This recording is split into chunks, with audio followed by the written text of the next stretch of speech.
بعض کو ایک ساتھ رکھا جائے گا۔ سورہ طور کی آیت نمبر 21 میں اللہ سبحانہ تعالیٰ کا فرمان ہے، اور جو لوگ ایمان لائے اور ان کی اولاد نے بھی ایمان میں ان کی پیروی کی تو ان کی اولاد کو ہم انہی کے ساتھ شامل کر دیں گے اور ان کے عمل میں سے کسی چیز کی کمی نہیں کریں گے۔ حضرت ابن عباس رضی اللہ تعالیٰ عنہ سے مروی ہے، بے شک اللہ تعالیٰ مومن کی آنکھوں کو ٹھنڈا کرنے کے لیے اس کی اولاد کو ان کے اصل مقام بلند کر کے اس کے پاس اس کے درجے میں پہنچا دیں گے، گرچہ یہ اولاد اپنے اعمال کے اعتبار سے اسی درجے تک نہ پہنچتی ہو۔ پھر آپ صلی اللہ علیہ وآلہ وسلم نے یہ آیات تلاوت فرمائی، اور جو لوگ ایمان لائے اور ان کی اولاد نے بھی ایمان میں ان کی پیروی کی، اس سے معلوم ہوتا ہے کہ انسانوں کی اولاد کو اس کی خواہش کے مطابق ان کے ساتھ ہی رکھا جائے گا۔ جو لوگ جنت میں جائیں گے تو یقیناً یہ وہ لوگ ہوں گے جنہوں نے اس دنیا میں نیک اعمال کیے، جبکہ ایسے اعمال بھی ہوں گے جنہوں نے گناہ کیے ہوں گے لیکن اپنے گناہوں پر شرمندہ ہو کر اس دنیا میں ہی اللہ سے معافی مانگ لی ہو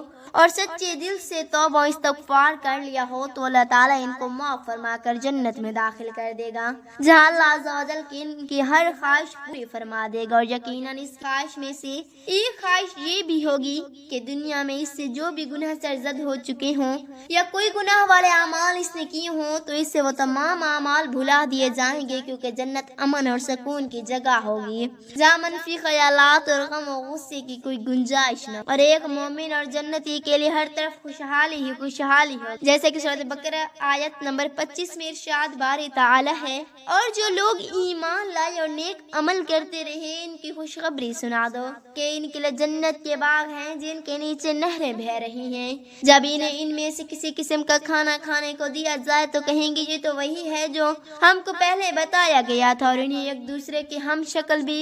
دیے جائیں گے، اور وہاں ان کے لیے پاک بیویاں ہوں گی اور وہ جنت میں ہمیشہ رہیں گے۔ محترم ناظرین، ایک اور حدیث پاک میں ہے کہ رسول اللہ صلی اللہ علیہ وسلم نے فرمایا، جنت اہل جنت جنت میں داخل ہوں گے اور ان میں سے کسی کو اپنے بھائیوں اور رشتہ داروں سے ملنے کی خواہش ہو تو اس کے بستر سے اڑا کر ان کے بستروں کے برابر پہنچا دے گا، اور پھر دونوں تکیہ لگا کر دنیا میں گزرے ہوئے دنوں کے بارے میں باتیں کرنے لگیں گے۔ ان میں سے ایک اپنے ساتھی سے کہے گا کہ اے فلاں، تمہیں یاد ہے کہ اللہ نے فلاں دن فلاں فلاں جگہ پر ہماری مغفرت فرمائی تھی، ہم نے اللہ سے دعا کی تھی اور اللہ نے ہمیں مغفرت کا پروانہ عطا فرما دیا تھا۔ رسول کریم صلی اللہ علیہ وسلم کے مزاج مبارک کے بارے میں متعدد احادیث مبارکہ میں بیان کیا گیا ہے کہ آپ صلی اللہ علیہ وسلم انتہائی شگفتہ مزاج سے اور نرمی و محبت سے اور مسکرا کر بات کیا کرتے تھے، تاہم کئی بار آپ صلی اللہ علیہ وآلہ وسلم بے اختیار ہنس بھی دیتے،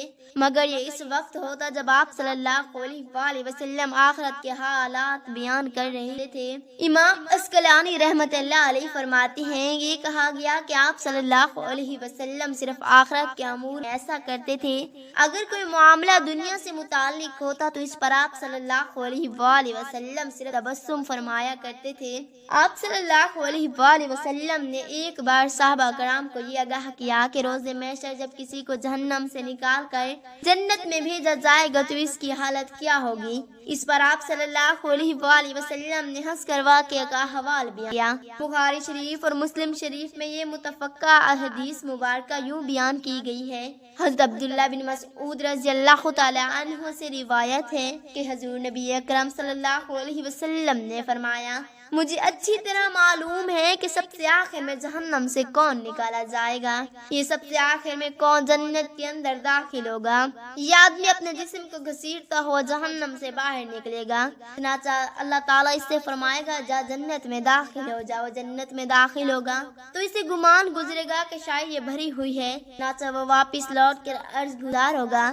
اے رب وہ تو بھری ہوئی ہے، بس اللہ تعالیٰ اس سے فرمائے گا جا جنت میں چلا جا، اللہ جنت میں داخل ہوگا، جنت میں جا کر پھر گمان گزرے گا کہ شاید یہ بھی بھری ہوئی ہے، واپس لوٹ کر پھر عرض کرے گا، اے رب العالمین میں نے تو وہ بھی بھری ہوئی پائی ہے، چنانچہ اللہ تعالیٰ اس سے فرمائے گا جا اور جنت میں داخل ہو جا، کیونکہ تیرے لیے جنت میں دنیا کے برابر بلکہ اس سے 10 گنا زیادہ حصہ ہے۔ عرض کرے گا، اے اللہ کیا مجھ سے مذاق کرتا ہے یا مجھ پر ہنستا ہے؟ حالانکہ تو حقیقی مالک ہے، حضرت عبداللہ بن مسعود رضی اللہ تعالی عنہ بیان کرتے ہیں کہ میں نے دیکھا کہ اس پر حضور نبی اکرم صلی اللہ علیہ وآلہ وسلم ہنس پڑے، یہاں تک کہ آپ صلی اللہ علیہ وآلہ وسلم کے دندان مبارک نظر آنے لگے۔ آپ صلی اللہ علیہ وآلہ وسلم فرماتے ہیں یہ اہل جنت کے سب سے کم درجے والے شخص کا حال ہے۔ حضرت ابو سعید سے روایت ہے کہ رسول اللہ صلی اللہ علیہ وآلہ وسلم نے فرمایا جو آدمی سب سے آخر میں جنت میں داخل ہوگا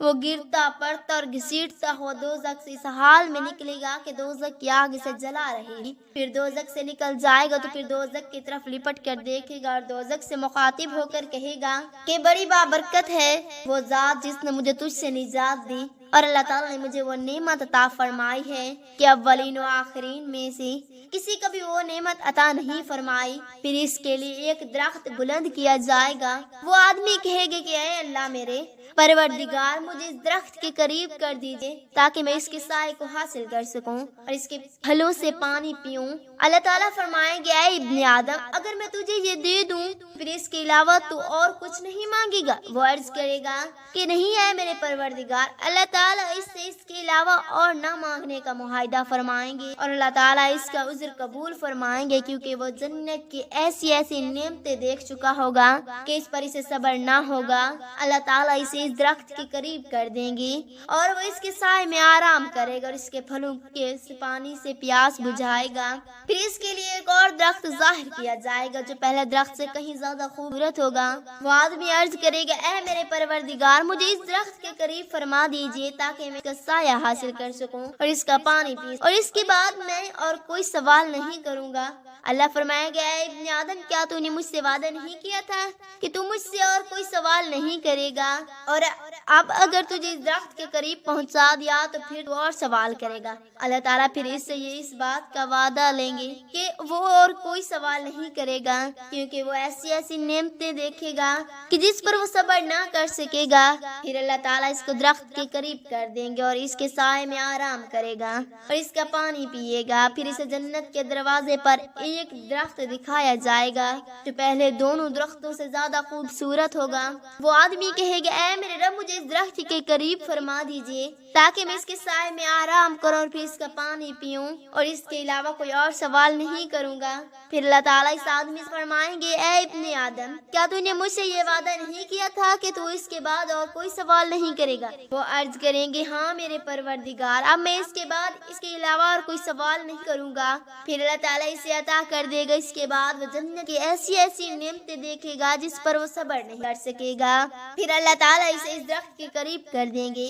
جب وہ اس درخت کے قریب پہنچے گا تو جنت والوں کی آواز سن گا تو پھر وہ عرض کریں گے اے میرے رب مجھے اس میں داخل کر دے۔ تو اللہ فرمائے گا اے ابن آدم تیرے سوال کو کون سی چیز روک سکے کہ تو اس پر راضی ہے کہ تجھے دنیا اور دنیا کے برابر دیے جائیں؟ وہ کہے گا اے رب العالمین تو مجھ سے مذاق کرتا ہے۔ یہ حدیث بیان کر کے حضرت عبداللہ رضی اللہ تعالی عنہ ہنس پڑے اور لوگوں سے فرمایا کہ تم سے کیوں نہیں پوچھتے کہ میں کیوں ہنسا؟ لوگوں نے کہا کہ آپ کس وجہ سے ہنسے؟ فرمایا آپ صلی اللہ علیہ وآلہ وسلم اس طرح ہنسے۔ فرمایا رسول اللہ صلی اللہ علیہ وآلہ وسلم اس طرح ہنستے تھے۔ فرمایا اللہ رب العالمین کی وجہ سے جب وہ آدمی کہے گا کہ آپ رب العالمین ہونے کے باوجود مذاق فرما رہے ہیں تو اللہ تعالیٰ فرمائے گا کہ میں تو اسے مذاق نہیں کرتا مگر جو چاہوں کرنے پر قادر ہوں۔ اللہ عز و جل سے دعا ہے کہ ہمیں بھی اس دنیا کی آزمائش میں کامیابی و کامرانی عطا فرما، جنت میں داخل فرما اور ہمارا خاتمہ ایمان پر فرما،